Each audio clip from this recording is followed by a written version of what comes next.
영광을 주께 찬송가 378장입니다.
영광을 주께 찬송가 197장입니다.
영광을 주께 찬송가 12장입니다.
다 같이 경배를 위해서 기도하시겠습니다.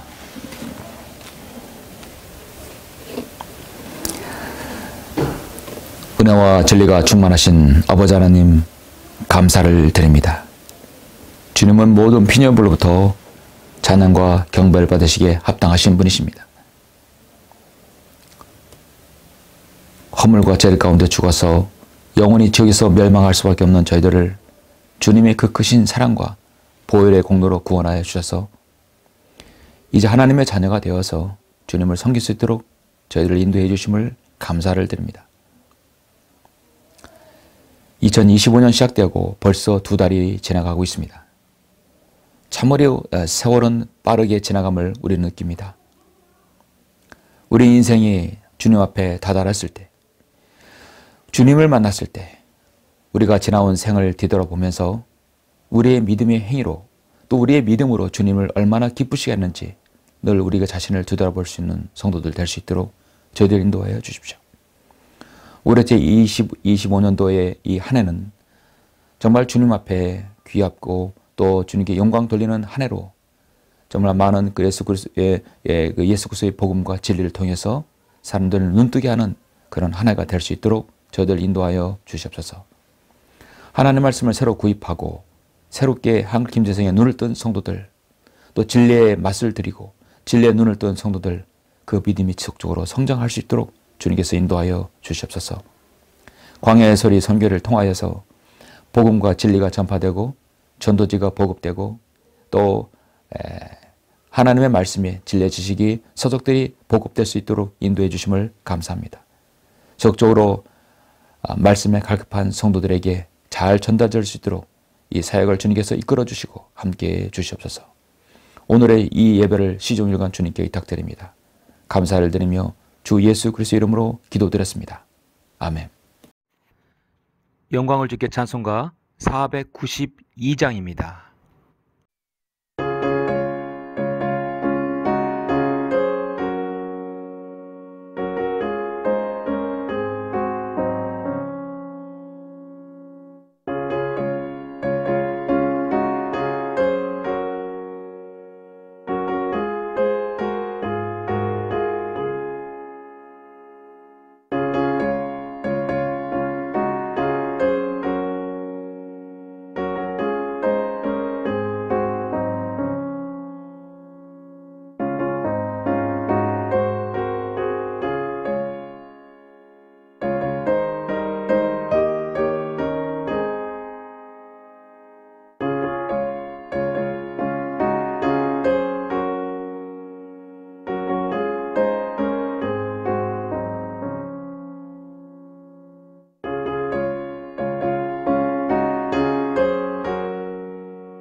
네, 오늘은 2월의 마지막 주입니다.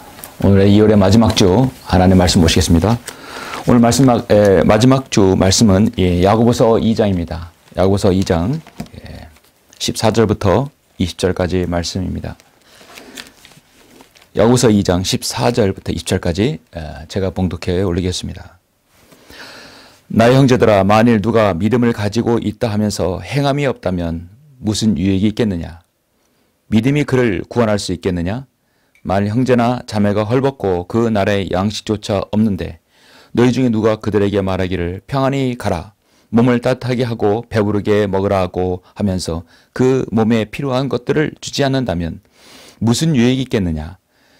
그와 같이 행함이 없으면 믿음만으로는 죽은 것이라. 그러면 어떤 사람이 말하기를 내게는 믿음이 있으나 내게는 행함이 있으니 행함이 없는 내 믿음을 내게 보이라. 그러면 내가 행함으로 내 믿음을 내게 보이리라 하리라. 내가 한 분 하나님이 계심을 믿으니 잘하는 것이라. 마귀들도 믿고 떠느니라. 오 허황된 사람아, 행함이 없는 믿음은 죽은 것인 줄 내가 알고자 하느냐. 예, 20절까지만 보시도록 하겠습니다. 예. 중요한 구절은 또 21절부터 26절까지 있는데 제가 이것은 또 말씀 중간에 말씀을 드리겠습니다. 잠시 말씀을 위해서 기도하시겠습니다. 우리의 믿음의 창시자요 완성자이신 위대하신 아버지 하나님 감사를 드립니다. 우리 주 예수 그리스도의 귀한 보혈의 공로로 구원받아서 주님의 자녀가 되었고 이제 믿음의 사람들이 되어서 주님을 섬길 수 있도록 인도하심을 감사합니다. 예수 그리스도의 죽으심과 부활하심, 주님의 그 보혈의 구원로로 구원받는 사실을 우리가 믿음으로 말미암아 구원을 받았습니다. 이제는 우리에게 믿음과 또 믿음의 행위가 필요합니다. 우리가 그렇게 주님을 섬기길 원합니다. 우리가 오늘 야고보서 2장의 말씀을 통하여 이 믿음의 정의와 또 우리 그리스도인에게 필요한 믿음이 어떤 믿음인지 우리가 알고자 합니다. 하나님께서 우리에게 우둔한 마음을 일깨워 주셔서 온전히 주님께서 원하시는 믿음 아래 살 수 있도록 저희들 인도하여 주시옵소서. 모든 걸 주님께 의탁드립니다. 주 예수 그리스도 이름으로 기도드렸습니다. 아멘. 예, 오늘 말씀의 제목은 믿음이 필요할 때입니다. 믿음이 필요할 때. 우리는 살아가면서 정말 많은 믿음들이 필요합니다. 여러분의 어떤 의자에 앉게 되면 이 의자가 무너질 줄 않을 줄 알면서 여러분은 앉는 것이죠. 버스를 탈 때 이 버스가 내가 원하는 행선지로 가는 것을 믿을 때 여러분 타는 것이죠. 우리가 살아가면서 모든 것은 참으로 믿음이 필요합니다. 식당에서 음식을 시켰을 때 그 음식이 깨끗하고 잘 조리된 걸로 믿고 우리는 먹습니다. 믿음이 없으면 아무것도 할 수가 없어요. 정말 최소한의 믿음으로 살아갑니다. 믿음이 없으면 하늘이 무너질 것으로 겁이 나서 나가지도 못하겠죠. 뿐만 아니라 우리의 인간은 하나님께 나아가는 방법이 바로 하나님을 향한 믿음이 필요하지요. 보이지 않는 하나님을 믿는 믿음이 정말 큰 믿음입니다. 믿음이 없이는 하나님을 기쁘시게 할 수 없다고 성경은 말씀합니다. 히브리서 6장에 말씀하죠. 성경에 나오는 모든 사람들의 특징은 바로 믿음의 사람들이었다는 것이죠. 그 믿음의 대상은 하나님이십니다. 기독교의 신앙은 믿음으로 모든 것을 말합니다. 믿음이 없이는 그 누구도 하나님의 일을 할 수 없습니다. 믿음이 없이는 하나님의 능력도 알 수가 없고 체험할 수도 없습니다. 여러분 마음속에 혹시 어떤 성도를 스스로 평가할 때 어떤 기준으로 그 성도를 나름대로 평가하고 또 여러분 이렇게 믿습니까? 그 성도가 어떤 지식적인 기준으로 봅니까? 아니면 믿음입니까? 그렇습니다. 우리 어떤 성도를 평가할 때 지식을 평가하는 것이 아니라 우리가 믿음입니다. 우리가 다른 사람을 평가하기 전에 스스로를 우리가 되돌아봐야 되지만 물론 우리가 사람이기 때문에 평가를 할 수 있습니다. 그래서 그 성도가 믿음이 있는 사람인지 아닌지 우리가 어느 정도 가늠을 합니다. 지식이 아니라 믿음인 것이죠. 그 믿음이 얼마나 굳건한지 아니면 연약한지 어떻게 알 수 있습니까? 그 성도의 믿음에 따른 행위를 볼 수 있겠죠. 믿음에 따른 행위가 믿음이 있구나 없구나를 어느 정도 우리가 판단할 수 있어요. 어떤 사람의 신앙을 평가할 때 그 사람의 지식적인 신앙을 높이 평가하기도 하지만 성경을 많이 알고 적게 알고 중요한 것이 아니라 믿음과 그에 따른 행위가 얼마나 따르느냐 그것을 통해서 우리는 어느 정도 가늠할 수가 있어요. 오늘 하나님의 말씀은 그 사람의 어떤 믿음뿐만 아니라 행위를 보아야 한다고 오늘 성경은 말씀하고 있습니다. 야고보서 말씀은 참으로 잘 새겨들어야 될 말씀이 너무 많아요. 왜냐하면 우리 이 시대에 맞는 교리적인 말씀이 아닐 수도 있기 때문입니다. 그래서 우리는 성도가 믿음이냐 행위냐 이걸 따질 때 늘 어떤 말씀이 기준이 되느냐 참 중요합니다. 오늘 야고보서의 말씀으로 성도 여러분에게 믿음과 행위에 관해서 말씀을 전하고자 합니다. 이것이 어떻게 보면 때로는 이게 좀 필요한 부분이 있습니다. 그래서 믿음과 행위의 관계, 나 자신의 믿음을 한 단계 업그레이드하기 위해서는 이 야고보서 2장의 말씀을 꼭 거쳐야 됩니다. 저는 오늘 말씀의 제목을 믿음이 필요할 때라고 했는데요. 그 믿음은 바로 행동이 동반된 믿음을 말하는 것입니다. 이것이 바로 우리가 신약시대에 믿어야 할 믿음이죠. 오늘날 우리가 구원받고 난 다음에 믿음은 행동이 동반된 믿음. 이게 너무나 중요합니다. 구원 미리 말씀드리면 결론적으로 구원에 관한 믿음, 예수 그리스도를 통해 구원받는 믿음은 행위가 필요 없는 오직 믿음이고요. 구원받은 이후 그리스도인이 된 다음에는 바로 행동이 동반된 믿음. 이것이 우리에게 필요한 것이죠. 사실 이것이 결론입니다. 야고보서는 기록 연대가 AD 36년부터 40년로 비교적 다른 서신보다 상당히 앞선 기록입니다. 야고보서의 기록자는 예수 그리스도의 육신의 형제, 즉 예수님의 아우인 야고보가 아니라 세베대의 아들 야고보인 것입니다. 주님의 제자죠. 세베대의 아들 야고보입니다. 신약 성경의 일반 서신처럼 히브리서 야고보서는 동일한 대상을 향해 동일한 관점으로 전개되고 있는 책입니다. 바로 유대인입니다. 그 대상이 유대인이에요. 야고보서 1장 1절에 보면 하나님과 주 예수 그리스도의 종 야고보는 널리 흩어져 있는 12지파에게 문안하노라. 그러니까 항상 이 서신은 누가 누구에게가 중요해요. 사도 바울이 어떤 교회냐, 누가 누구에게, 누가는 기록자겠죠. 그에게는 바로 유대인이냐, 바로 이방인이냐, 교회냐. 이게 중요한 것이죠. 여기에 따라 교리가 갈리는 것입니다. 이 대상은 지금 유대인입니다. 야고보서는 히브리서와 함께 지금까지 교리적 문제 때문에 신약성경 가운데 많은 혼란과 논란을 가져왔던 말씀입니다. 이 책이죠. 왜냐하면 야고보서는 이 시대에 죄인들이 구원받기 위해 행위가 필요하다고 절대로 말하지는 않습니다. 야고보서에 발생하는 문제는 야고보서의 저자와 수신자에 적용되는 대상, 또 하나님의 경륜이 어떤 것인지, 여기 경륜이 그리스도인이 대상인지 잘 구별을 해야 합니다.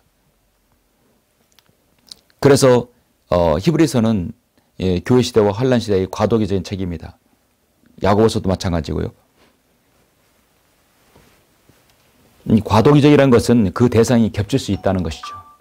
때로는 교리적 혼란을 가져올 수 있는 말씀입니다. 하나님의 말씀을 오버라도 잘 나누지 못했기 때문에 오늘날 한국식 기독교가 나온 것입니다.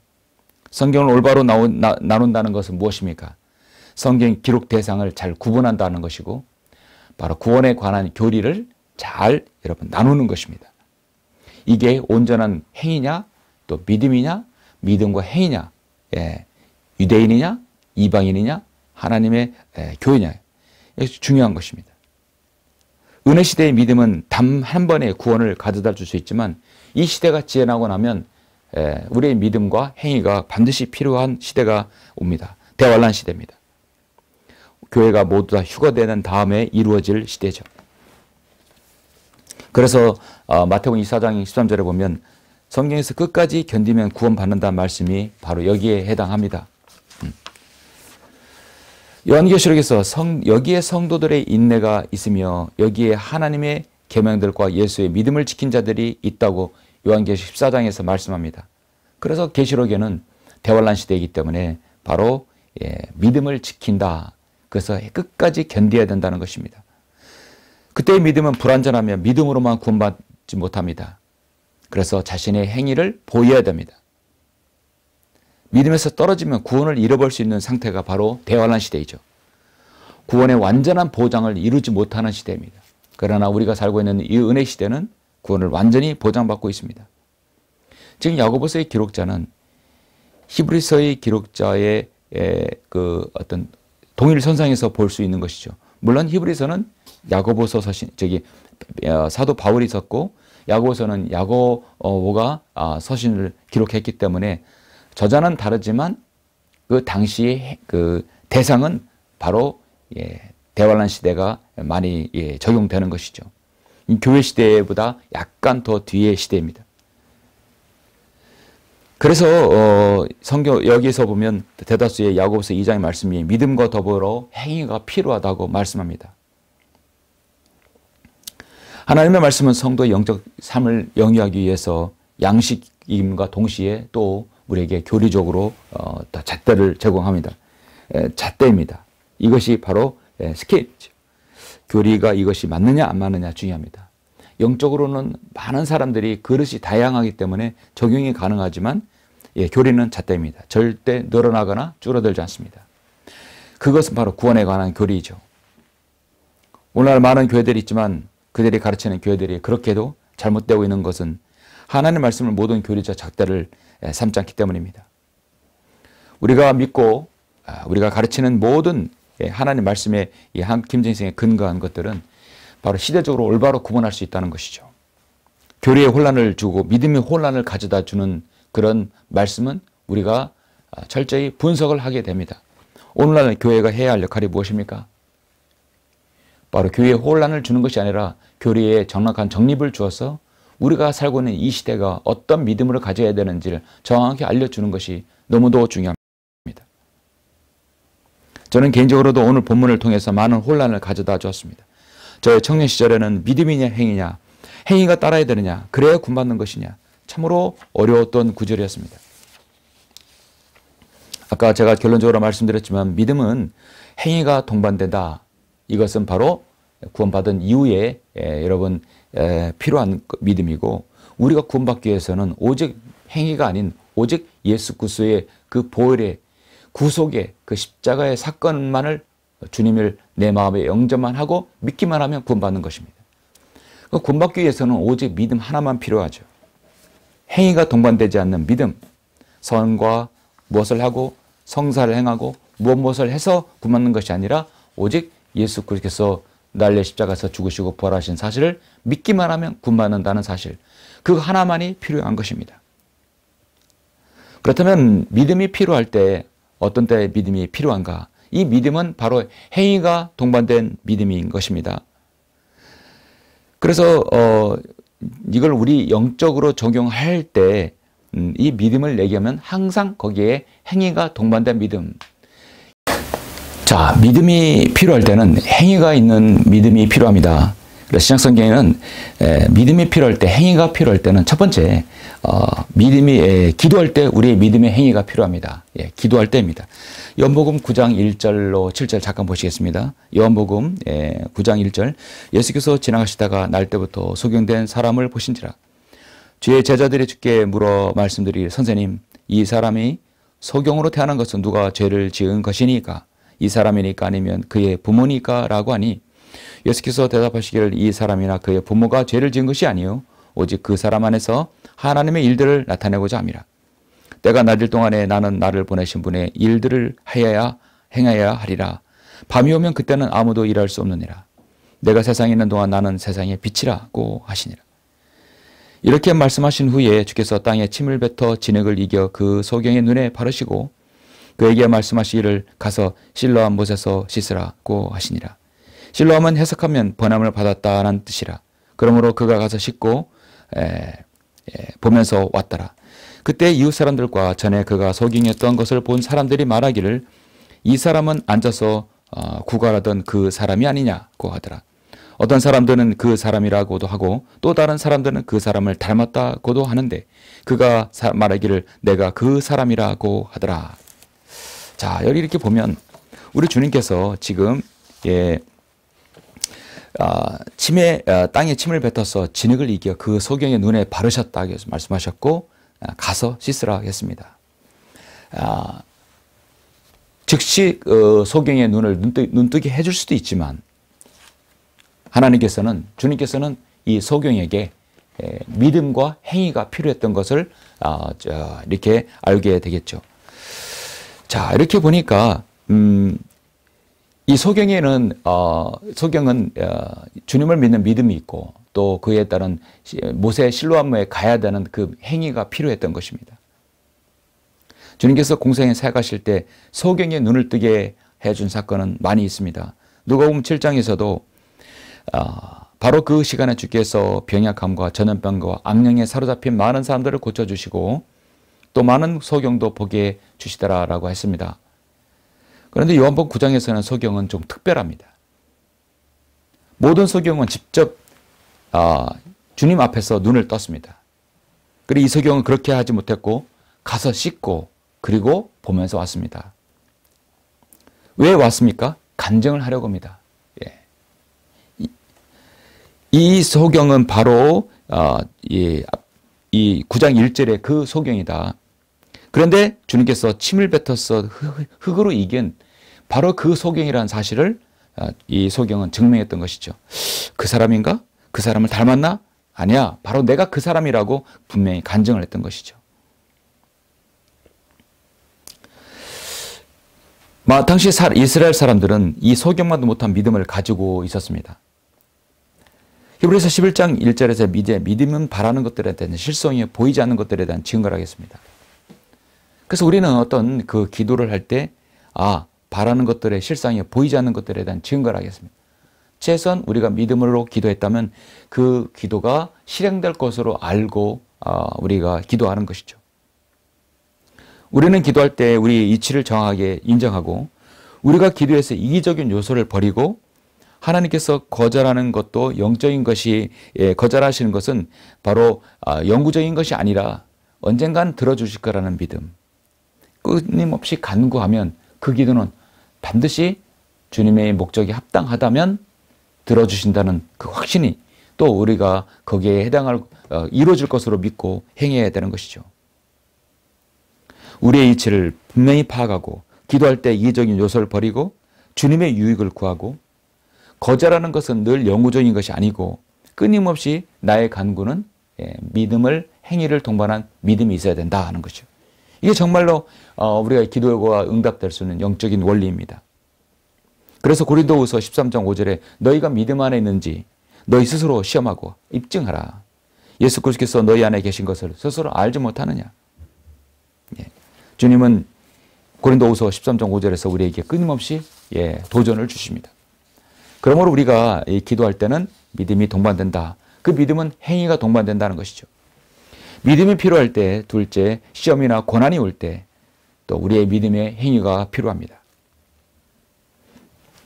오늘 여러분 야고보서 본문 20절 그 이후에 있는 말씀을 한번 보시겠습니다. 우리의 조상 아브라함이 자기 아들 이삭을 제단에 드렸을 때 그가 행함으로 말미암아 의롭게 되지 아니하였느냐. 믿음이 어떻게 그 행함과 더불어 작용하였으며 믿음이 행함으로 온전케 되었음을 내가 보느냐. 그래야 아브라함이 하나님을 믿으니 그것이 그에게 의로 여겨졌니라. 그 구약에서는요. 여겨짐, 그다음 의롭게 됨, 믿음이 의로, 그 사람은 의로 여겨짐, 의롭게 됨, 이렇게 단계가 있어야 돼. 왜냐하면 믿어서 되는 것은 그냥 여겨진 거고 행위가 있을 때 너 참 의롭게 됐다. 아브라함이 바로 그런 것입니다. 좋은 예입니다. 우리는 믿음으로 여겨졌고 의롭게 된 것이 한 번에 완료가 된 거죠. 그래서 우리는 예수 그리스도를 믿음으로 의롭게 바로 된 거예요. 근데 아브라함이 내가 너 아들을 통해서 하늘의 별과 같이 바다의 모래같이 땅에 티끌같이 번성케 하리라. 이걸 믿느냐? 예, 믿습니다. 여기까지는 의로 여겨진 거예요. 그럼 100살 때 낸 아들을 이삭을 제물로 바치라 했을 때 제물로 바쳤어요. 실제로 드렸습니다. 그랬을 때 거기서 의롭게 된 것이죠. 구약에는 의로 여겨지고 그 다음에 의롭게 된 건 단계가 필요합니다. 그러나 신약에는 단번에 의롭게 된 것이죠. 그래서 아브라함이 하나님을 믿으니 그것이 그에게 의로 여겨졌느니라. 는 성경이 이루어졌고 그는 하나님의 친구라 불렀느니라. 이제 너희가 알거니와 사람이 행함으로써 의롭게 되는 것이요 믿음으로만 되는 것이 아니니라. 이걸 신약성에 적용시키면 절대 안 되는 것이죠. 이것이 창녀라합도 정탐꾼들을 영접하고 다른 길로 그들을 보냈을 때 행함으로써 의롭게 되지 아니하느냐. 영이 없는 몸이 죽음같이 행함이 없는 믿음도 죽은 것이니라 했습니다. 여러분 여호수아 2장에서 1절부터 14절을 보면 이스라엘 군대는 파죽지세로 지금 이렇게 모압과 암몬 족속을 넘어서 요단강을 건넙니다. 그 여리고는 첫 번째 난공불락의 성입니다. 그러면서 여기서 한 사람을 만나게 되죠. 바로 라합입니다. 라합은 정말 믿음이 있었어요. 라합의 믿음은 전능하신 하나님께서 이 땅을 이스라엘에게 주신 것이라는 것을 확신하고 또 약속을 믿었어요. 자신이 이스라엘 백성이 아님에도 불구하고 이스라엘 백성들은 장차 이곳을 차지할 것이라는 믿음을 보았던 것입니다. 믿음을 가지고 있었던 것입니다. 창녀 라합은 참으로 대단한 믿음의 소유자였습니다. 여호수아 2장 그 9절 11절에 보니까 이런 믿음을 가지고 있어요. 그녀가 그 사람들에게 말하기를 이스라엘 백성들이 전 땅군이에요. 나는 주께서 이 땅을 너에게 주신 것을 아노라. 너희의 공포가 우리에게 내려 있고 이 땅의 모든 거민이 너희로 인하여 힘이 빠져 있도다. 이는 너희가 이집트에서 나올 때 주께서 너희를 위하여 어떻게 홍해 물을 마르게 하셨는가와 너희가 요단편에 저편에 있는 아모리인의 두 왕 시온과 옥을 어떻게 완전히 멸망시키는가를 우리가 들었기 때문이라. 들어서 믿었다 하는 거죠. 대단한 것이죠. 우리가 이런 일을 듣자마자 우리의 마음이 녹았고 너희로 인하여 그 누구에게도 아무런 용기가 남아있지 않았으니 이는 주 너희 하나님을 의로는 하늘의 아래로는 땅에 계신 하나님이라. 그래서 내가 너희를 친절을 베풀 테니까 주로 맹세하고 내게 진실한 표를 달라. 그렇게 해서 라합과 라합의 가족은 살게 되었죠. 그리고 주님의 계보에 들게 되었던 축복을 받은 것입니다. 당시 이방인 창녀로서는 대단한 믿음인 것이죠. 라합은 지금 그 정탐꾼을 숨겨주면서 그렇게 말하는 것입니다. 절체절명의 순간에서 그 가족과 자신의 생사가 오가는 문제를 놓고 이스라엘 정탐꾼과 이야기를 합니다. 그들의 자신의 믿음을 표현한 것이죠. 라합은 귀한 믿음을 소유하고 있었습니다. 신명기 32장 20절에 주께서 말씀하시기를 내가 그들로부터 내 얼굴을 숨길 것이며 내가 그들의 끝이 어떠한지를 보리라. 이는 그들의 몇 삐뚤어진 세대면 믿음이 없는 자녀임이라. 당시에 이스라엘 백성들이 나중에 왕국을 이룬 다음에 그들의 멸망 직전에 정말 믿음 없는 세대 그 이스라엘 백성보다 훨씬 더 라합은 믿음이 있었습니다. 라합은 세상에서 그 누구도 알아주지 않는 그런 한 일개의 한 여인이었습니다. 자신의 위기와 기회가 온 것이죠. 시험이 온 것입니다. 그 자신의 믿음을 그대로 표현했고 실행했던 것입니다. 우리는 세상에 살면서 하나님 앞에 우리의 믿음이 언젠가는 하나님 앞에 들어 보일 때가 분명히 있습니다. 라합은 이스라엘의 출애굽 소식과 광야에서 40년 동안 하나님의 초자연적인 인도와 보호를 듣고 그들의 파죽지세로 올라왔다는 사실도 분명히 알았고 경험도 없고 또 보지도 않았던 그녀는 그것을 믿었던 것입니다. 얼마나 그 마음에 각오가 서 있을까요? 자신의 국적을 포기하고 앞으로 이 땅을 점령할 이스라엘의 편에 살겠다는 각오입니다. 그녀에게는 반드시 그렇게 보상을 또 따랐던 것이죠. 고난이 올 때 우리의 믿음이 또 행위가 필요합니다. 우리의 믿음은 정말 때론 고난이 닥칠 수 있습니다. 이 세상에서는 고난이 두 가지인데 자신을 위한 고난이 있고 주님을 위한 고난이 있죠. 자신을 위한 고난이라기보다는 자신의 죄로 인한 고난이 따를 수 있고 죄가 없지만 주님을 위해서 당하는 고난이 있습니다. 그러나 우리가 그 고난을 믿음의 눈으로 봐야 할 때가 있습니다. 열왕기하 6장 8절에 보면 엘리사의 이야기가 나오는데요. 엘리사의 종이 나오죠. 열왕기하 6장 8절에 보면 이렇게 말씀합니다. 자, 그 시리아 왕이 이스라엘과 전쟁을 하는데 그의 신하들과 함께 의논하여 말하기를 이러이러한 곳에 내가 진영을 주리라 하는데 그때 하나님의 사람이 이스라엘 왕에게 보내어 말하기를 왕께서는 그런 곳을 지나가지 않게 주의하소서. 시리아인들이 그곳으로 내려왔나이다. 당시에 하나님의 사람 엘리사가 있었기 때문에 이스라엘에 보호받고 있었어요. 이스라엘 왕이 하나님의 사람이 자기에게 고하려 경고한 곳으로 사람을 보내어 거기서 자신을 구한 것이 한두 번이 아니었더라. 그러므로 시리아 왕의 마음이 이 일로 인하여 심히 분노하여 그 신하들을 불러 말하기를 우리 그 중에 누가 이스라엘 왕의 편인지 내게 알리지 아니하겠느냐 하니 그의 신하들 중 한 사람이 말하기를 오 내 주 왕이여 아무도 없나이다. 그러나 이스라엘에 있는 선지자 엘리사가 왕께서 침수하는 말들을 이스라엘 왕에게 고하나이다. 이제 화가 난 것이죠. 이제 쳐들어가는 것입니다. 왕이 말하기를 가서 그가 있는 곳에 정탐하여 하노라. 내가 보내어 그를 잡으리라 하니 누군가가 고하여 말하기를 보소서 그가 도단에 있나이다 하더라. 그러므로 그가 말들과 병거들과 큰 군대를 그리로 보내니 그들이 밤에 가서 그 성읍을 에워싸니라. 하나님의 사람의 종이 일찍 일어나 게하시죠. 나가니 보라 군대가 말들과 병거들로 성읍을 에워싼지라. 그 종이 엘리사에게 말하기를 내 주인이여 우리가 어찌하리까. 내 주인이 어찌하리까. 믿음이 있는 게하시라면 이렇게 말하지 않겠죠. 내 주인이 어찌하리까. 우리는 죽었습니다 라고 하겠죠. 그가 대답하기를 두려워 말라. 이는 우리가 함께하는 자들이 그들과 함께하는 자들보다 많기 때문이라. 그때 엘리사가 기도하여 말하기를 주여 내가 청하오니 그의 눈을 여시어 그로 보게 하소서.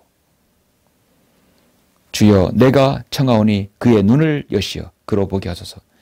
어쩌면 우리가 이 시대 고난과 어려움이 닥칠 때 우리가 하나님께 기도해야 할 내용일 것입니다. 주님, 내가 현재의 상황을 보지 않고 내 믿음의 눈으로 앞을 보게 해 주십시오. 주여 내가 청하오니 그의 눈을 여시어 우리 믿음의 눈을 여시어서 그로 보게 하소서.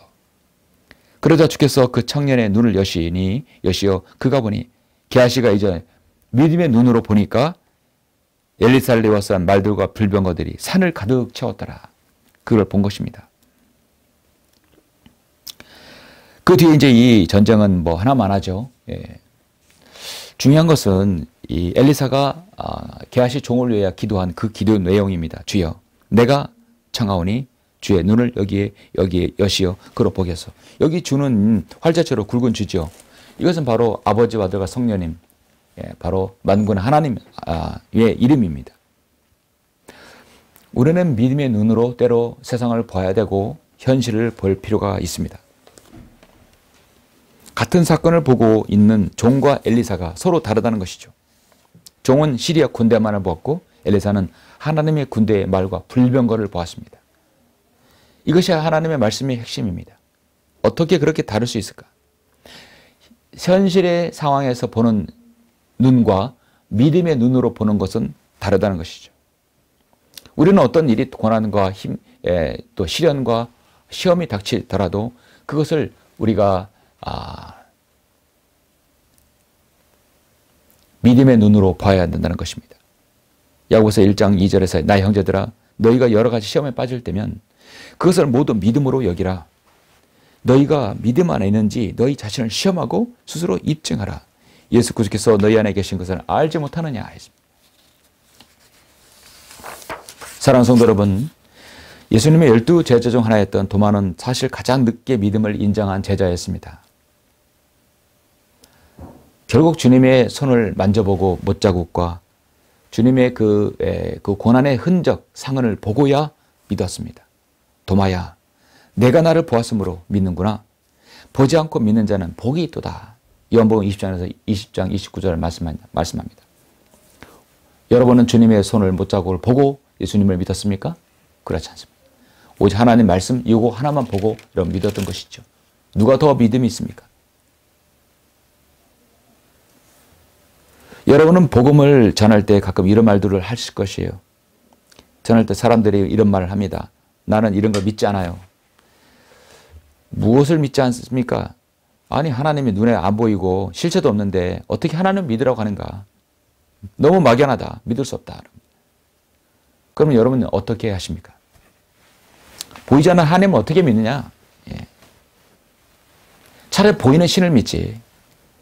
그럼 여러분은 우리 어떻게 대답하냐면 여러분도 거기에 비슷한 말씀을 해야 돼요. 자, 당신은 사랑하는 가족이 있죠? 사랑하는 연인이 있죠? 거기에는 우정이 있고 사랑이 있을 것입니다. 그러면 보이는 의지 않는 사랑, 우정을 어떻게 여러분 믿습니까? 그러더니 마음으로 믿는다고 합니다. 그래요.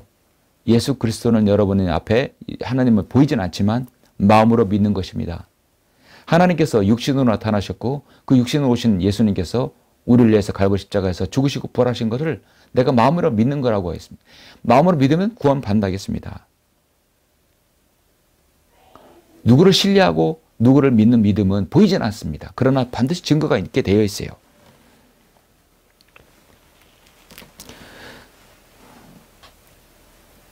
구원받은 믿음 외에 선한 행실이 우리 이 시대, 교회 시대에 필요합니다. 구원받을 때는 오직 믿음은 필요하지만 구원받은 이후에는 믿음과 행실이 우리에게 필요합니다. 데살로니가전서 1장 3절에서 우리 주 예수 그리스도 안에서 너희의 믿음의 행위와 사랑의 수고와 소망의 인내를 하나님 곧 우리 아버지 앞에서 쉬지 않고 기억하미라 했습니다. 그래서 성경은 믿음에는 행위가 반드시 따르고요. 사랑에는 수고가 따르고 소망에는 인내가 따른다.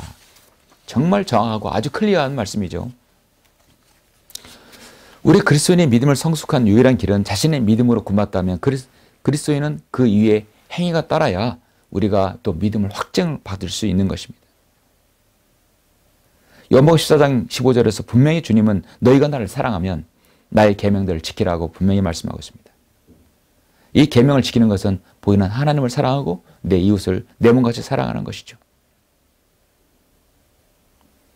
이 땅에 무수한 사람들이 하나님의 바른 말씀의 필요성을 듣지 못하고 알지 못하고 영적 성숙은 관심이 없고 오직 출석과 보이는 시각적인 것들, 축복에만 관심이 있습니다. 그리스도인의 변화된 삶의 증인입니다. 변화된 삶의 증인이라는 것은 그 믿음과 행위가 항상 따른다는 것이죠. 변화가 없고 아무것도 없으면 어떻게 믿음을 하나님 앞에 증명해 보이겠습니까? 구원받는 것은 거듭남입니다. 하나님의 아들로 새롭게 태어난 것이죠. 그건 오직 믿음으로만 구원받는 것이죠. 그러나 우리가 우리 안에서 이 믿음과 소망과 사랑 이것은 항상 우리에게 있는데 이 믿음에는 항상 행위가 따르고 소망에는 바로 인내가 따르고 사랑에는 행위가 따라야 되는 것이죠. 이렇게 했을 때 우리가 하나님 앞에 인정을 받게 되는 것입니다. 야고보서 2장은 교리적으로 상당히 어려워요. 참으로 우리가 이 귀한 진리, 믿음과 행위에 대해 구분을 하지 못하면 이 시대, 교회 시대는 해결할 수 없는 사실 구절이 되는 것이죠. 행함이 없는 믿음을 내게 보이라. 행함이 없는 믿음은 죽은 것이라 라고 했을 때 정말 해석하기 어려운 것입니다. 그러나 우리가 구원받고 난 다음에 믿음의 행위가 들어갈 때 그것을 정말 하나님께 인정받고 또 그래서 심판상 앞에서도 상급을 받는 것이죠. 그렇게 여러분이 이것을 야고보서 2장을 여러분 구분하시면 여러분 정말 믿음이 필요할 때 그 정작 그 믿음을 사용해서 여러분 기도가 응답되고 복들을 향유할 수 있는 것입니다.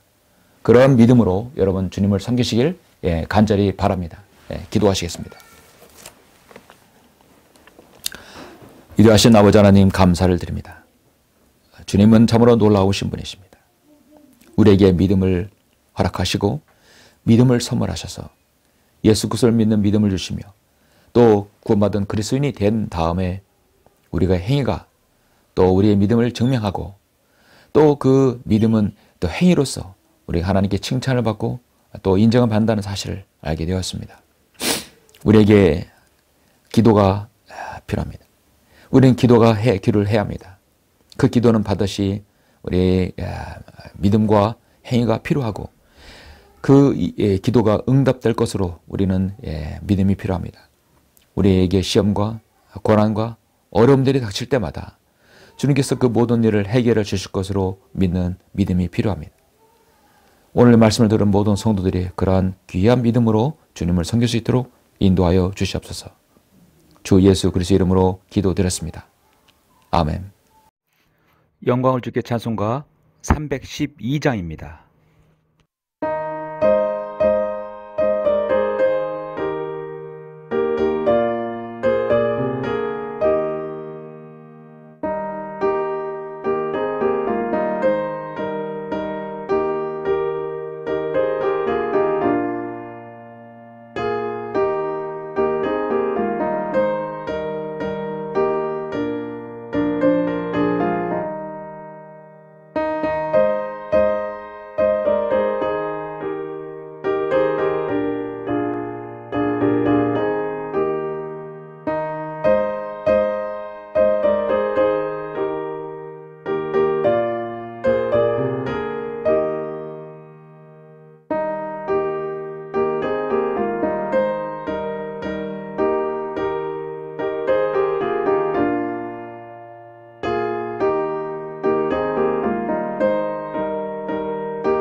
같이 기도하심으로 예배를 마치겠습니다. 전지전능하시고 위대하신 아버지 하나님, 늘 우리의 기도에 경청하시고 또 들어주시는 위대하신 아버지 하나님 감사를 드립니다. 주님께서 오늘 이렇게 2월에 넷째 주 귀한 주일을 맞이하여서 우리가 야고보서의 귀한 말씀, 믿음에는 우리 그리스도인에게는 또 행위가 따라야 한다는 사실, 구원을 받으려면 행위가 없는 오직 믿음으로만 구원받다는 이 귀한 사실을 오늘 우리 알게 되어 감사를 드립니다. 우리가 구약시대에 살지 아니하고 대환란 때에 있지 아니하고 이 은혜의 시대, 이 교회의 시대, 성령님께서 역사하시는 이 시대에 살 수 있도록 인도하심을 참으로 감사를 드립니다. 오직 믿음으로만 구원받는 이 시대, 아버지 하나님, 이 시대를 우리가 잘 향유할 수 있도록 저희들 인도하여 주옵소서. 더 많은 사람들에게 예수 그리스도의 그 은혜의 복음을 전달할 수 있도록 인도하여 주시길 원합니다. 어려움이 있고 환난과 고난이 닥치더라도 우리의 믿음의 행위로, 또 우리가 어떤 일을 놓고 기도할 때 거기에는 믿음과 행위로 꼭 주님께 응답받고 또 주님을 기쁘시게 하는 우리들의 생애가 될 수 있도록 인도하여 주시옵소서. 오늘 이렇게 가정에서 홀로 또 여러 가지 모양으로 기도하는 또 영과 진리로 경배드리는 모든 소중한 성도들 주님 일일이 기억하여 주시고 그들의 기도에도 주님 응답해 주시길 원합니다. 모든 것을 감사드립니다. 주 예수 그리스도 이름으로 기도드렸습니다. 아멘.